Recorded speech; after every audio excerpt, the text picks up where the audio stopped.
तो रूस और यूक्रेन को लेकर ताजा अपडेट ये है कि दोनों ही तरफ से दावा किया जा रहा है कि समझौते पर थोड़ी ही देर में आधिकारिक जानकारी दे दी जाएगी। सुबह से ही आपको बता दें, रूस और यूक्रेन के बीच तुर्की के इस्तांबुल में बातचीत हो रही है। इससे पहले खबर यह थी कि यूक्रेन ने सीज फायर की मांग की थी। हालांकि जेलेंस्की के नरम तेवर के बावजूद पुतिन आक्रामक रवैया अपनाए हुए हैं। हमारे सहयोगी नीरज राजपूत रशिया में ही मौजूद है। राजधानी मॉस्को से लगातार अपडेट आप तक पल पल का पहुंचा रहे हैं। नीरज, ये कहा जा रहा है कि कुछ ही देर में बयान जारी कर दिया जाएगा, लेकिन क्या बातचीत से हल निकलता हुआ नजर आ रहा है? क्योंकि दोनों ने ही अपनी अपनी शर्तें टेबल पर पहले ही सामने रख दी है।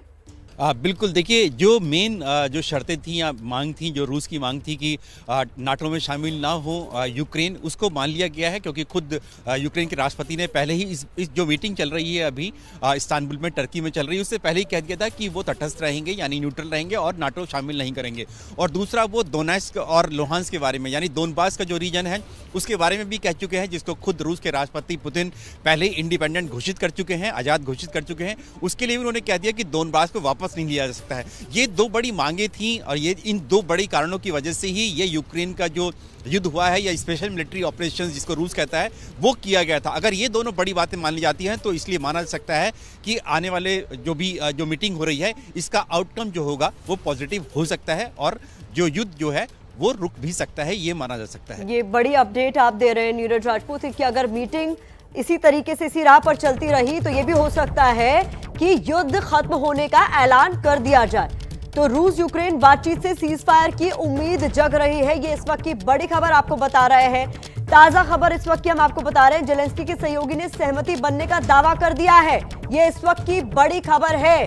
तो जो यूक्रेनियन डेलीगेशन गया था, उनकी तरफ से सहमति बनने का दावा, यानी इशारा इस ओर कि ये युद्ध खत्म होने की कगार पर है, माना जा सकता है। रूस यूक्रेन बातचीत से सीज फायर की उम्मीद कम से कम तेज हो गई है। नीरज राजपूत हमारे सहयोगी इस वक्त हमारे साथ मौजूद है। नीरज, जैसा कि आप कह रहे थे कि पॉजिटिव कुछ ना कुछ स्कोप नजर आ रहा है। अब अगर जेलेंस्की के सहयोगी जो कह रहे हैं वो ये कह रहे हैं कि सहमति बन रही है, तो माना जाए कि युद्ध खत्म हो सकता है।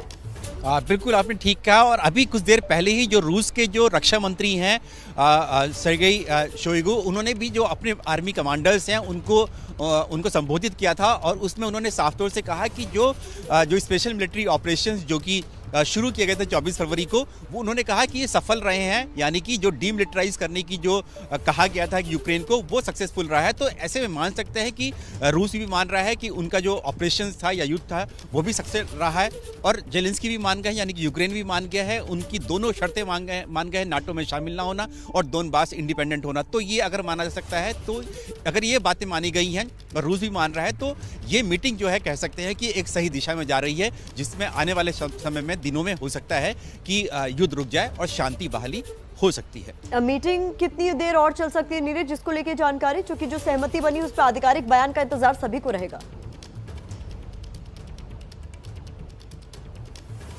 देखिए, ये जो मीटिंग थी ये 28 से 30 तारीख तक के लिए, कल तक के लिए थी। अगर उससे पहले ही सहमति बन जाती है तो उससे अच्छी कोई बात नहीं हो सकती है।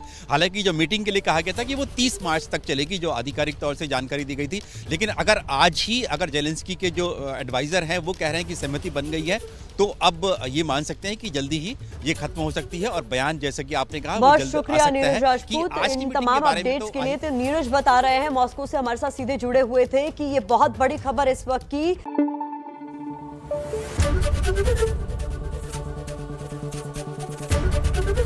एबीपी न्यूज आपको रखे आगे।